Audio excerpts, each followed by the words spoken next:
सावत्राई आणि मी 30 ऑगस्ट 2004 सोमवार. कालचा दिवस शांततेत गेला होता असं वाटलं, पण ती शांतता फार काळ टिकली नाही. कामगारांनी साफसफाई करताना आणलेली पत्र्याची पेटी अजूनही अंगणात पडली होती. संध्याकाळी मी ती उघडली आणि आतल्या जीर्ण पानांना हात लावला. पानं धुळीने माखलेली होती. काही ठिकाणी शाई पुसट झाली होती, पण वाचता वाचता माझ्या अंगावर काटा आला. पहिल्याच ओळीत लिहिलं होतं, हे घर शापित आहे. इथं जे येईल त्याला शांती लाभणार नाही. माझ्या श्वासाचा ठोका चुकला. सीमा अंगणात मुलांबरोबर बोलत होती. मी पानं वाचतच राहिलो. पुढे लिहिलं होतं, मी सुमती, या घरातील खरी मालकीण.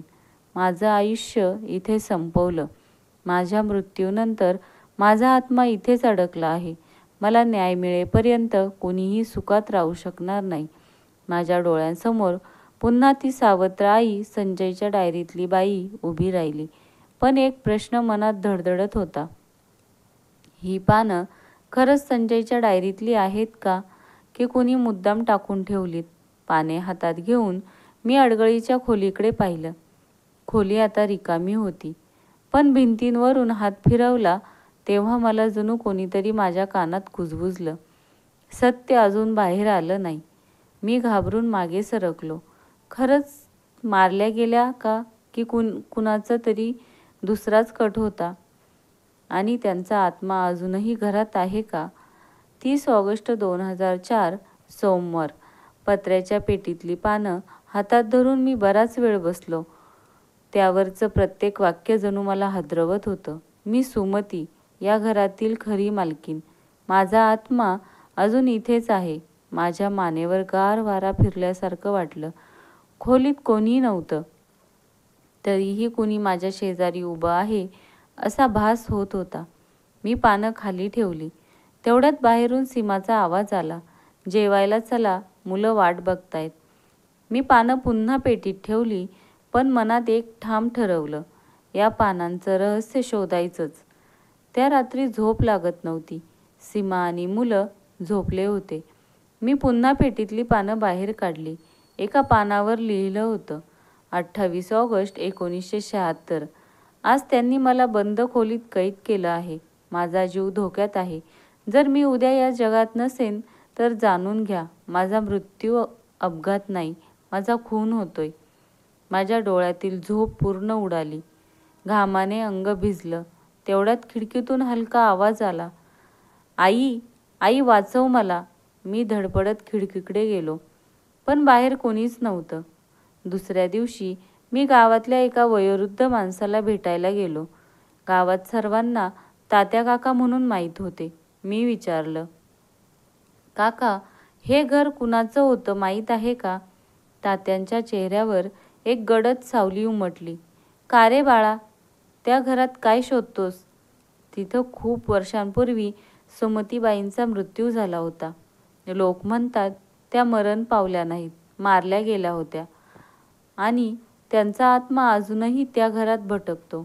सुमतीबाईंच्या मृत्यूमागचं खरं कारण उघड होऊ लागले होते. तात्या काकांनी सांगितले होते. शब्द कानात घुमत होते. सुमतीबाईंचा मृत्यू अपघात नव्हता. मी घरी परतलो. मनात अस्वस्थता होतीच. संध्याकाळी सगळं शांत झाल्यावर पुन्हा मी ती पानं हातात घेतली. एक पानावर रक्तासारखा लाल डाग पडलेला होता. त्यावर शब्द ओळखू येत होते, जिन्याखालील खोलीत माझं सत्य दडलंय. मी घामाने थपथपलो. जिन्याखालची खोली. आत्तापर्यंत तिथे कधीच लक्ष दिलं नव्हतं. मध्यरात्री टॉर्च घेऊन मी खाली उतरलो. जिन्याखालचा कोपरा धुळीने माखलेला होता. तिथे एक जुना लाकडी दरवाजा दिसत होता, ज्यावर गंजलेलं कुलूप होतं. मी चावी वापरली. कुलूप खडखडत उघडलं. दार उघडताच आतून ओलसर वास आणि थंडावा आला. टॉर्चचा प्रकाश टाकत मी आत गेलो. भिंतीवर काळे डाग होते. जमिनीवर काही जुन्या वस्त्रांचे तुकडे पडले होते. पण अचानक टॉर्च बंद पडला. पूर्ण अंधार. आणि त्या अंधारात मला कुणीतरी श्वास घेतल्याचा आवाज ऐकू आला. मी थिजून उभा राहिलो. कानाजवळ एक कुजबूज आली. माझा खून झाला. माझ्या रक्ताचा डाग अजूनही याच भिंतीवर आहे. टॉर्च परत उजळला आणि माझ्यासमोर एक बाई उभी होती. पांढऱ्या साडीत, विस्कटलेले केस, डोळ्यातून रक्तासारखे अश्रू. ती मला सरळ पाहत होती. तू माझं सत्य शोधशील का? मला न्याय देशील का? मी घाबरून मागे सरकलो. पण तिच्या नजरेत वेदना होत्या, राग नव्हता. त्या रात्री सुमतीबाईंचं दर्शन झाल्यानंतर माझ्या अंगावर काटा उभा राहिला होता. पण आश्चर्याची गोष्ट अशी की दुसऱ्या दिवशी सकाळी मी सीमाला सगळं सांगितलं. सीमा म्हणाली, मला वाटलं हे सगळं संजयच्या डायरीबरोबर संपलं कदाचित. तुला स्वप्न पडलं असेल. काल रात्री उशिरापर्यंत पानं वाचत होतास ना. मी कितीही समजावलं पण तिला माझं काही खरं वाटलं नाही. मुलं तर अजून खेळण्यात गुंग होती. पण मला ठाऊक होतं, कालचं स्वप्न नव्हतं, ते वास्तव होतं. संध्याकाळी मी पुन्हा जिन्याखाली गेलो. भिंतीवर टॉर्च टाकला आणि खरंच एक कोरडा काळपट झालेला रक्ताचा डाग अजूनही दिसत होता. तेवढ्यात मागून आवाज आला, पाहिलंस का? माझ्या रक्ताचा पुरावा अजूनही आहे. मी वळून पाहिलं तर सुमतीबाईंची सावली पुन्हा समोर होती. यावेळी त्यांच्या डोळ्यात रागही होता. सगळ्यांनी माझ्या मुलाचा आणि माझा अपघात झाला असंच मानलं होतं. माझं सत्य जगासमोर आण, नाहीतर हा शाप कधीही संपणार नाही. त्यांचा आवाज ऐकून माझ्या अंगावर शहारे आले. त्या रात्री जेवताना मी सीमाकडं पाहिलं. ती शांतपणे मुलांना जेवण वाढत होती. पण अचानक माझ्या मनात एक प्रश्न उठला. सावत्र आई होती, तिने संजयला मारहाण केली. तिनेच तर सुमतीबाईंचा जीव घेतला असेल का? माझं मन पूर्ण गोंधळून गेलं. पण सुमतीबाईंचा आत्मा जणू सतत माझ्या कानात कुजबुजत होता. माझा खून करणारा अजून जिवंत आहे, त्याला शोध, शोध. त्या रात्री वारा प्रचंड सुटला होता. घरातील सगळ्या खिडक्या आपोआप आपटत होत्या. मी टॉर्च घेऊन अडगळीच्या खोलीत गेलो. भिंतीवरचा रक्ताचा डाग अजूनही होता. पण आज काहीतरी वेगळं घडणार होतं याची जाणीव मला होती. अचानक भिंतीवर 2 सावल्या उमटल्या. एक सुमतीबाईंची आणि एक दुसरी एका लहान मुलाची, संजयची. दोघेही समोर उभे राहिले. संजयचा आत्मा म्हणाला, बाबांनी आईला मारलं. आईने मला सगळं सत्य सांगितलं आहे आणि बाबांनी मला पण मारलं आहे. सुमतीबाईंचा आवाज थरथरत आला.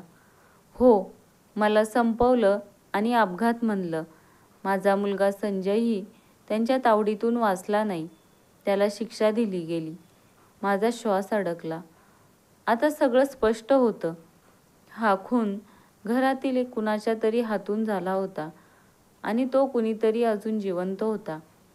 सुमतीबाईंचा आत्मा माझ्याकडे बोट दाखवत म्हणाला, तू आमचं सत्य बाहेर आण, नाहीतर या घरात कुणीही जगू शकणार नाही. मी हादरलो. सीमा आणि मुलं अजूनही अनभिज्ञ होती. सकाळी सीमा प्रीतम आणि प्रीतीला घेऊन बाहेर गेली होती. मी एकटाच घरात होतो. अचानक माझं लक्ष छताकडं गेलं. जिन्याच्या वरती आजूबाजूला लाकडी फळकूट जरा सैल दिसत होतं. कुतूहलाने मी ती फळकूट काढली. आत धुळीने माखलेली एक जुना लाल रंगाचा लोखंडी डबा सापडला. डबा उघडला आणि माझं हृदय धडधडू लागलं. त्यात होती एक रक्ताने माखलेली साडीचा तुकडा, तुटलेली काळी माळ आणि एक पत्र, ज्यावर मोठ्या अक्षरात लिहिलं होतं, जर हे बाहेर आलं तर तू संपशील. पत्रावर सही होती, मोहन. मी थिजलो. मोहन म्हणजे सुमतीबाईंचे पती आणि संजयचे वडील. आता सगळं स्पष्ट होतं.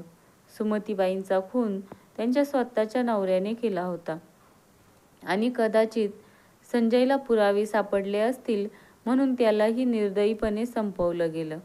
तेवढ्यात मागून अचानक आवाज आला, ते काढू नकोस, नाहीतर तुझाही शेवट ह्याच घरात होईल.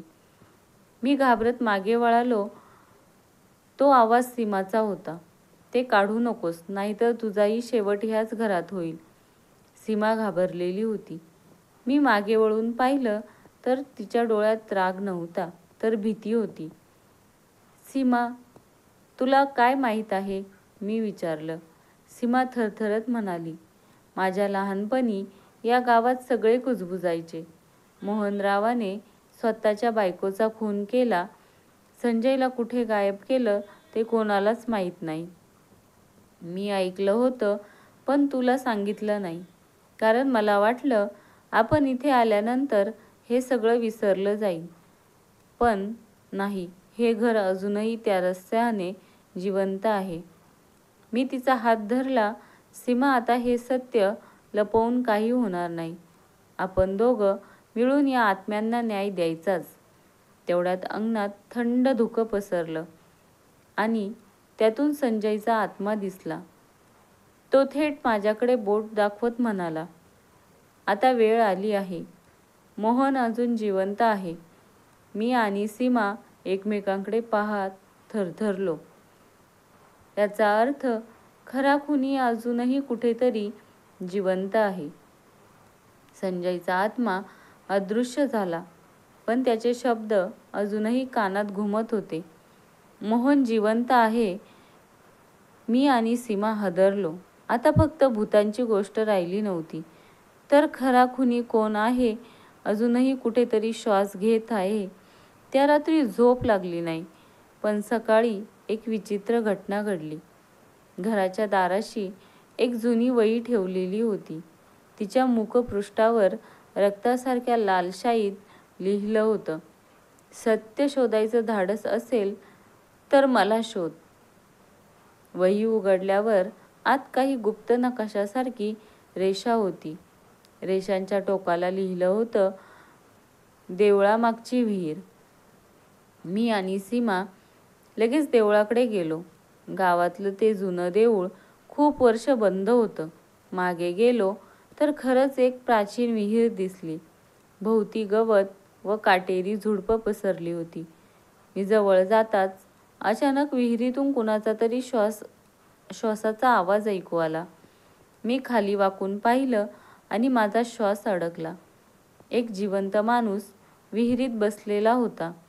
लांब पांढरी दाढी, रक्ताने माखलेले कपडे. तो म्हणजे मोहनरावच होता.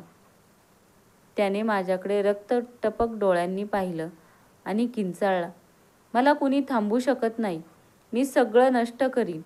तेवढ्यात मागून सीमाने माझा हात पकडला. तो अजूनही धोकादायक आहे. सावध राहा. विहिरीतून मोहनरावाचा विक्षिप्त आवाज अजूनही घुमत होता. पण त्या क्षणी अचानक थंड वाऱ्याची झुळूक आली. देवळामागच्या अंधारातून एक स्त्री बाहेर आली. तिचं रूप थरारक होतं. फाटलेली साडी, विस्कटलेले केस, डोळ्यात पाणी. ती थरथरत म्हणाली, मी मंगला, मोहनरावाची दुसरी बायको. मी आणि सीमा थबकलो. कारण संजयच्या आत्म्यानं सांगितलं होतं की हिनेच त्याला खूप त्रास दिला. मी कठोर आवाजात विचारलं, तूच ना संजयला छळलं, त्याला वेड्यासारखं वागवलंस, त्याच्या मृत्यूला जबाबदार तूच ना? मंगला डोळे मिटून रडू लागली. हो, मी त्याला त्रास दिला, पण ते सगळं माझं नव्हतं. मोहनरावाच्या आदेशानं केलं. तो इतका निर्दयी होता की मीही त्याला नकार देऊ शकले नाही, नाहीतर माझाही अंत झाला असता. सीमा रागाने म्हणाली, हे कारण झालं का एका निर्दोषावर अत्याचार करण्याचं?